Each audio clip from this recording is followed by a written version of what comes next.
Hello বন্ধুরা, সবাই কেমন আছো? কি আমি পকোড়া খাবো। তো বন্ধুরা তোমরা দেখতে পাচ্ছ, খুশি একটু চুপ থাক না। নমস্কার বন্ধুরা, welcome to my new blog. তো আজকে আমি বানাবো কাঁচা কলার পকোড়া। তো বন্ধুরা দেখো, এটা আমাদের কলা গাছ, আমাদের কত বড় বড় বড় সাইজের কলা হয়েছে। তো আজকে আমি কলাটাকে পাইরে নিব রেসিপি বানানোর জন্য।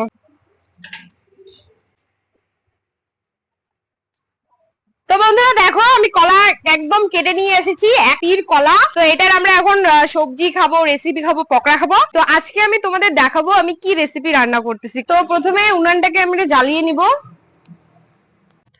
তো উনানে আমি ভালোভাবে লাকড়ি দিয়ে ভালোভাবে আগুন জ্বালিয়ে নেব।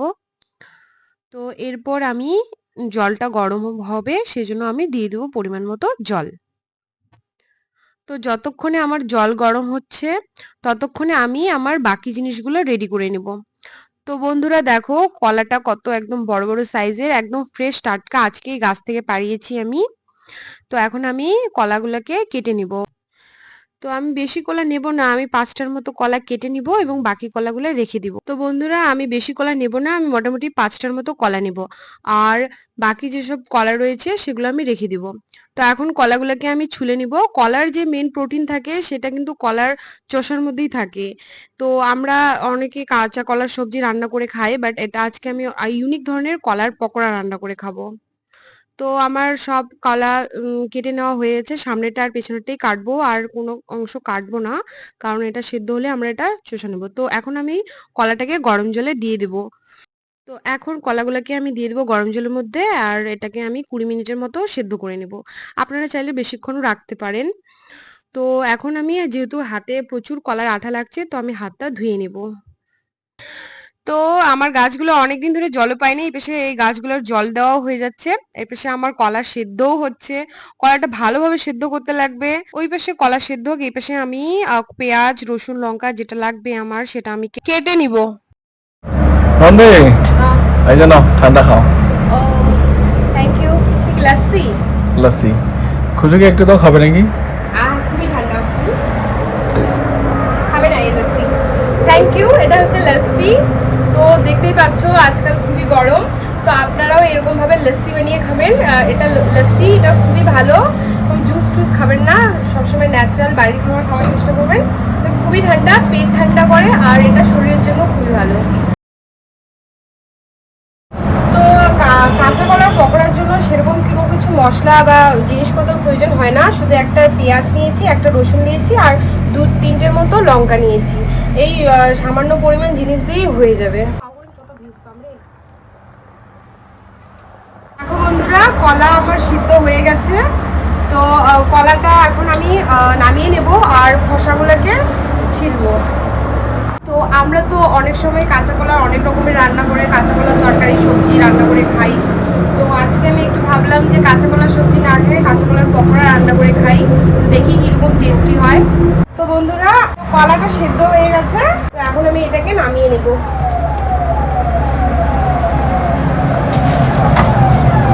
উড়দ কলা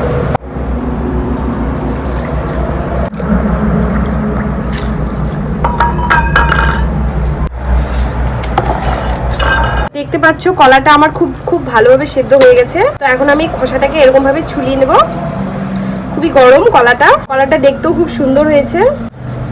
কলাটা খুব গরম গো, গরম গরম কলা ছোলা যায় না, একটু ঠান্ডা হওয়ার জন্য আমি অপেক্ষা করব। তো কলাটাকে এরকম ভাবে ছুলে নেব। তো একটা কলা হয়ে গেছে। তো এই পাশে আমি কড়াইটা বসিয়ে দেব গরম হওয়ার জন্য। তো তেলটা আমি এখানে দিয়ে দেব গরম হওয়ার জন্য। তো পকোড়ার জন্য একটু বেশি পরিমাণে তেল নেবেন। এরপর আমি এখানে যেটা দিব প্রথমে সেটা হচ্ছে লবণ দিয়ে দেব, পরিমাণ মতো, ও হলুদ। এরপর আমি যেটা দেব সেটা হচ্ছে, এটা খুবই ইম্পর্টেন্ট, এটা অবশ্যই দেবেন, এটা হচ্ছে জিরা। কারণ এখানে আমি সেরকম কোনো রকম মশলা ইউজ করবো না, গরম মশলা মিট মশলা এরকম কোনো মশলা যাবে না, শুধু পেঁয়াজ রসুন লঙ্কা আর এই সামান্য জিরা দিয়ে এটা তৈরি হবে। এটাকে এখন আমি ভালোভাবে ম্যাশ করে নেব। তো বন্ধুরা দেখো এটা আমার একদম ম্যারিনেট করা হয়ে গেছে। এখানে আপনারা চাইলে বেসন বা ডিম এরকম কিছু দিয়ে এটাকে ভালোভাবে মিক্স করে নিতে পারেন, বাট যেহেতু আমি একদম হেলদি ধরনের খাবার রান্না করব, সেজন্য আমি এখানে কোনো প্রকার ওরকম ডিম বা বেসন ইউজ করি না। সামান্য এরকম গোল গোল বল বানাবেন আর ছেড়ে দিবেন। এই চুলার আঁচটা একদম মিডিয়াম সাইজের রাখবেন, নাহলে সব পকোড়া পুড়ে যাবে। এটা একদম হেলদি খাবার, এখানে কোনো রকম মশলা ইউজ হয়নি, শুধুমাত্র দুটি কলা দিয়ে রেসিপি। তো এরকম ভাবে একটা একটা করে পরপর ছাড়বেন। এটা নিরামিষ, এখানে শুধু কলাই ইউজ করা হয়েছে, বাট এটা সাদা একদম ডিমের কুসুমের মতো লাগে। তো এটাকে একদম মিডিয়াম আঁচে আপনারা ভাজার চেষ্টা করবেন। তো কলার বড়া বড়া বানানোর সময় সবসময়ের জন্য আঁচটা, গ্যাসের চুলার আঁচটা মিডিয়াম আঁচে ভাজার চেষ্টা করবেন। এটা একদম নিরামিষ। তো আমার ভিডিও যদি আপনাদের ভালো লাগে তো অবশ্যই আমাকে একটা লাইক এন্ড সাবস্ক্রাইব করবেন। আপনাদের একটি লাইক এবং সাবস্ক্রাইব আমাকে মোটিভেট করে নতুন ধরনের রেসিপি, নতুন ধরনের ভিডিও বানাতে উৎসাহ পাই। তো অবশ্যই সহযোগিতা করবেন এবং পাশে থাকবেন। তো দেখো বন্ধুরা, পকোড়াগুলো খুব সুন্দরভাবে ফ্রাই হচ্ছে, একদম সুগন্ধ বেরিয়েছে। এটা দেখে বোঝাই যাচ্ছে না যে এটা কাঁচা কলার বড়া। তো আমার পকোড়াটা ভাজা হয়ে গেছে, এখন আমি একটা একটা করে পকোড়াগুলোকে নামিয়ে নেব। এরকম ভাবে আমি বাকি সব পকোড়া একটা একটা করে ভেজে নেব। গোল গোল করে বানাতে হবে রে।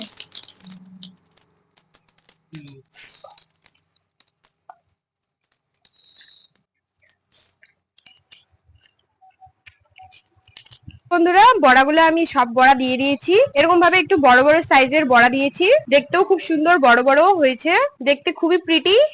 তো দেখো বন্ধুরা, পকোড়াগুলো খুব ভালোভাবে ফ্রাই হচ্ছে। হোটেলে আমরা যেরকম ভাবে মাঞ্চুরিয়ান খাই, এটা সেম এরকম ভাবেই রান্না হয়। এটা দেখতে very pretty big size and এটা ভেরি টেস্টি এন্ড ডিলিশিয়াস। তো এখন আমি সব এরকম ভাবে একটা একটা করে ফ্রাই করে নেব, তারপর আমি আপনাদের দেখাবো রিভিউ করে যে এটা খেতে কিরকম হয়েছে। এটা কিন্তু খেতে কিছুটা ডিমের মতো স্বাদ আসে। তো বন্ধুরা দেখো, আমার সব পকোড়া রেডি। তো এখন আমি এই বড়াগুলোকে একটা একটা করে নামিয়ে নেব।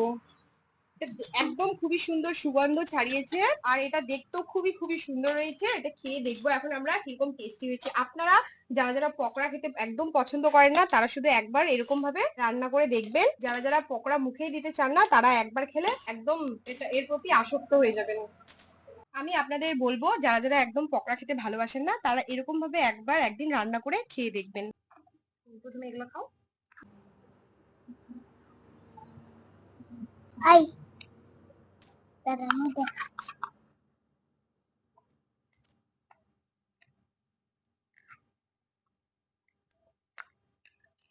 ডিমের মতো লাগতেছে। তাই মজা, খুব টেস্টি হয়েছে।